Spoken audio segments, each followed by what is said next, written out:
I am so thankful you are here for chapter 2. So that they may rule is the title. In Genesis 1:26, it says, God has created male and female in the image and likeness of God so that they may rule. In chapter 1, we talked about identity, and now in chapter 2, we are talking about purpose. Sometimes people get overwhelmed with, I'm not really a leader.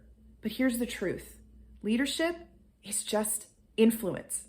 I love how my friend, Dr. John Maxwell, says it. If you are a follower of God, you should be a leader of people. Over the past 10 years, I've been studying and learning and reading all about leadership and how I can grow and develop what it is that God has already put inside of me.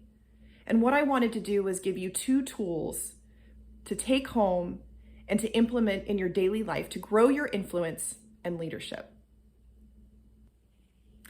When growing our leadership, it's important for us to start at square one, self-leadership.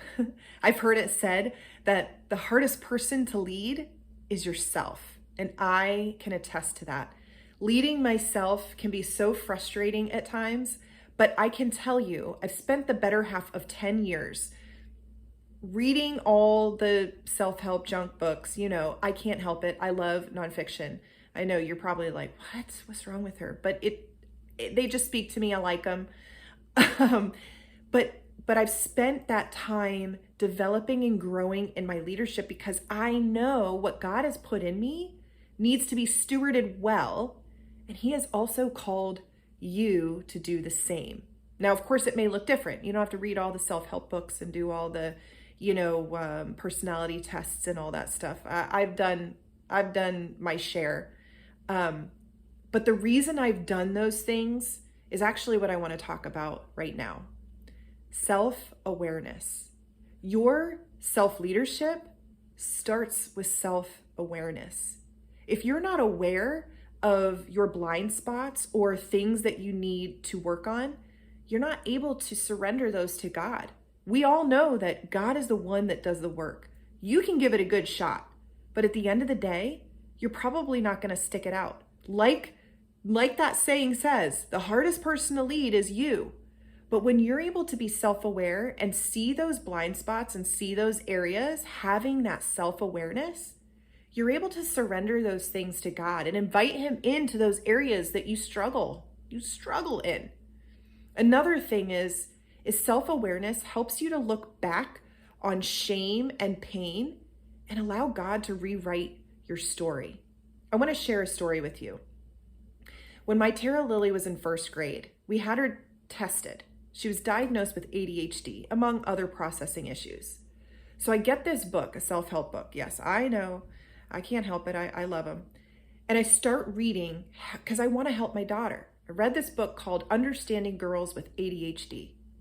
As I read through this book, I was sobbing. I was crying so hard, I couldn't see through my tears to read. I'd have to stop and clear my tears away and then start again.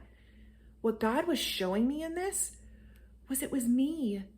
I could see little Sarah going through the same struggles. Little Sarah hearing the teachers say she's never going to be able to read well. She's never going to pass the 2nd grade, the 3rd grade, the 4th grade. All these things that students would say, oh, she's stupid. Did you hear the way she read? All these names and tags that I allowed people to put on myself, and then the self-hatred of my words that were on me. All that pain and shame that I carried around. I actually was so self-aware when I was reading this book, I was able to give them to the Lord and instead have Him rewrite my story. It's not because those things didn't happen. It's because He was going to make something good out of them. Look at my life now. For somebody who was never going to be able to read well, for somebody who had processing disorders and ADHD, I wrote a book. I can read excellent now. But it was because I surrendered it to God. He was so faithful in my self-awareness. It really had nothing to do with me. All it was, okay, God, shine a light on areas that you want to work. And He will do that work. I know He will. He's done it in my life. and I believe that He will do it in yours. The second thing that I want to share with you is that self-leadership grows with discipline. I know, you're probably thinking, ugh, discipline.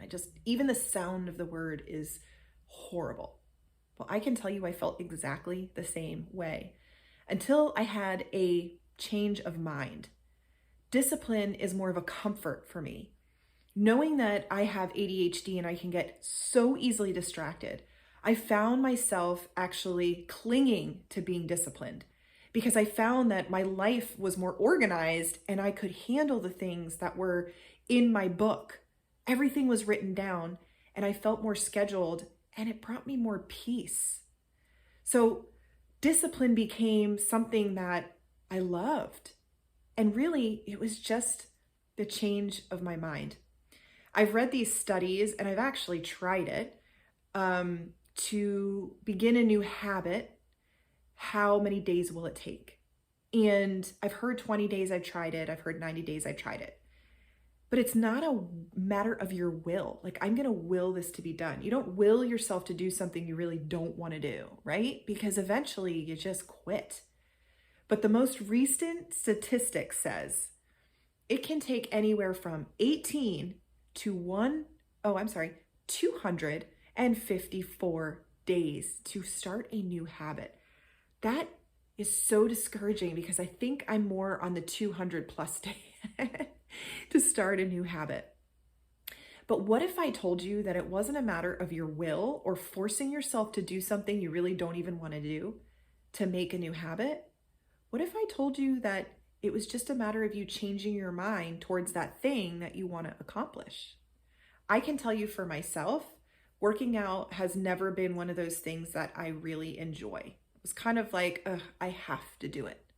What happened was I watched this TED Talk. I know, another self-help thing, I know. But I watched this TED Talk and it was such a compelling story. This young man became a physical trainer. No, he wasn't a therapist. He was a trainer because of the transformation of his mother. His mom actually had all these medical issues and she was only in her 50s. What ended up happening is she started exercising, and it wasn't even crazy. It was like 30 minutes a day. And she ended up becoming so healthy and strong that it actually inspired this young man to do likewise. And now he's a trainer. He's actually taken that and that passion and brought it to so many more people. It's really given his life purpose. But what that did for me was it encouraged me with all the data that he shared with me as far as mental clarity and sleeping well at night and all these incredible benefits. Now, instead of me saying, I have to work out, I get to say, when I work out, my body feels so good, or I feel so strong. Now I say something different over myself, which actually encourages me to work out. And when I hear it from my sister or my husband, like, hey, your arms look really good, I'm like, thank you. That's not why I'm doing it. I'm actually doing it for the internal benefits. But some external is all right too, right? But that change of mind, just from watching that TED Talk, created a passion in me to care for my body because I love myself. If I care well for myself, then I'm better for everyone else.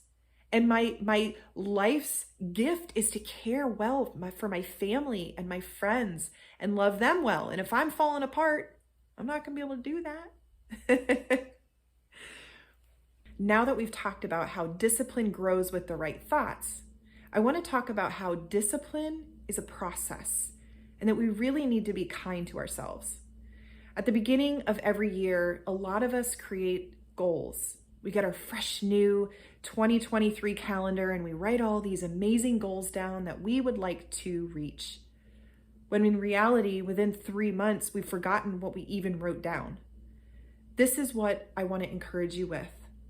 When you write your goals, when you want to become more disciplined, not only should you be kind to yourself, but you should just start small. You don't have to write 15 things and fill your plate with all these things that probably don't even matter. I want to give you an example. This year, one of my goals and it was my goal for my family. I usually create a goal for each area in my life. My goal for my family was to love them well and to create closeness. I was able to do that, and it was simply because I have Sunday night family dinners, and everybody knows you better be at my house Sunday night. That gives me an opportunity to check in with everyone in my family and also create a closeness that we haven't had in years. This is small, but it's specific to what my heart's desire is.